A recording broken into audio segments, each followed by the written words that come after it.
Everyone loves Disha. She is kind-hearted and makes up fun games that all kids love to play.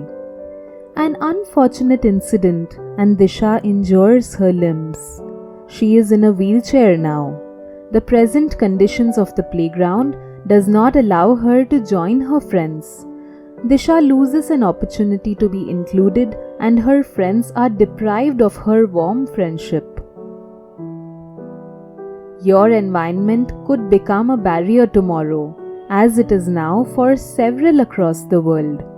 Can you imagine a world without barriers, designed for boundless possibilities to meet every circumstance and need? Seek environments that are universally designed.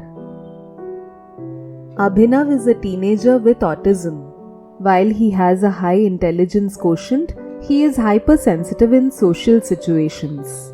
His mother wants him to become more confident and sends him to the nearby departmental store with a shopping list for daily needs items. He enters the store, but the chaos of customers makes him anxious. To top it, the display seems confusing and Abhinav is unable to understand the categorization of objects. The colors in the store seem too many and distract him.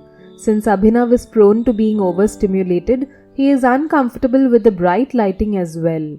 He somehow approaches the shopkeeper who is busy and directs Abhinav vaguely towards the household section. Abhinav feels lost and comes out of the store for a breather. How will he manage alone? Are the spaces we visit frequently equipped to assist individuals with special cognitive needs? How can we design in a considerate manner that is comforting for someone to overcome social barriers? What if the store transforms to accommodate the needs of every customer like Abhinav and give them their equal right to space? Let's begin by making the environment accessible. Reducing sensory overload by minimizing colors and having a neutral palette, dimming lights, organizing items with categories and having clear signages, having designated quiet hours for stress-free shopping and most importantly, sensitizing staff towards building comfortable relationships with customers like Abhinav to put them at ease while they shop. Let us overcome physical, emotional and social barriers through sensitive design. Let us pave the way for equal opportunities in the day-to-day by asking for universally designed spaces. Shaheen is in her 7th month of pregnancy and has shifted to her mother's place for care until delivery. They arrive at the nearby healthcare center for a checkup. The entrance is difficult to negotiate and looks like several patients including Shaheen and her mother are struggling to access the building. They manage to enter and head to the reception counter where they are asked to wait.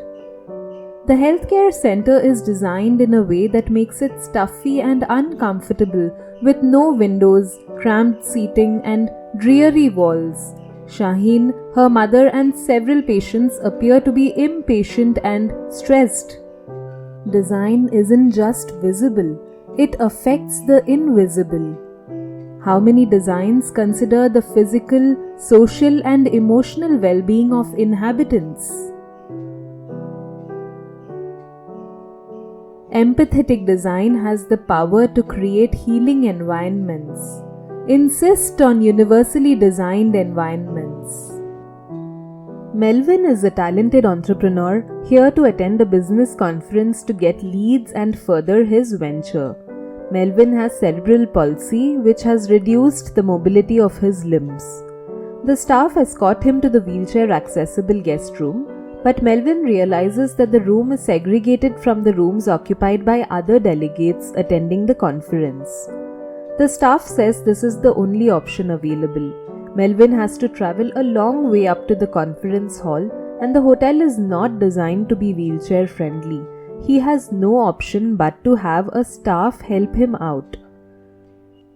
Within the conference hall, there are no wheelchair-friendly spots and Melvin has to park in the aisle segregated from the other delegates, taking away his opportunity to interact seamlessly with peers.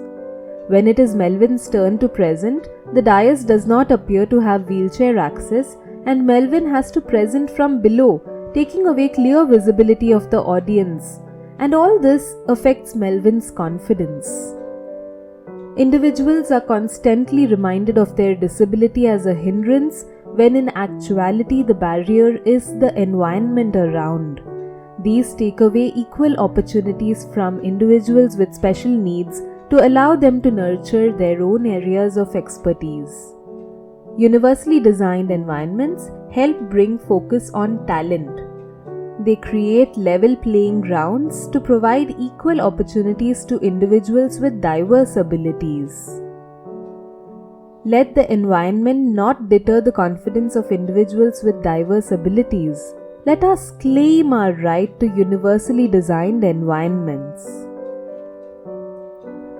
Imagine aging in a neighborhood that is hostile, with no pavements, no pedestrian crossings, where vehicles take precedence over pedestrians, where the harsh sun beats down in the absence of trees or soft foliage, and where the visual clutter of hoardings can often be disorienting and chaotic. Mr. Raina has lived in such an area since a long time, taking for granted the inconveniences of walking on poorly designed streets.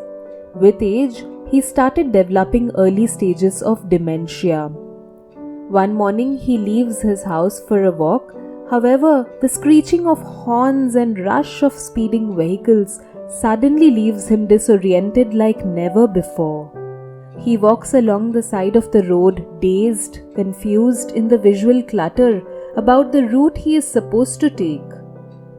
He tries to cross the road and is left stranded at the center with vehicles moving non-stop with no one to help him out.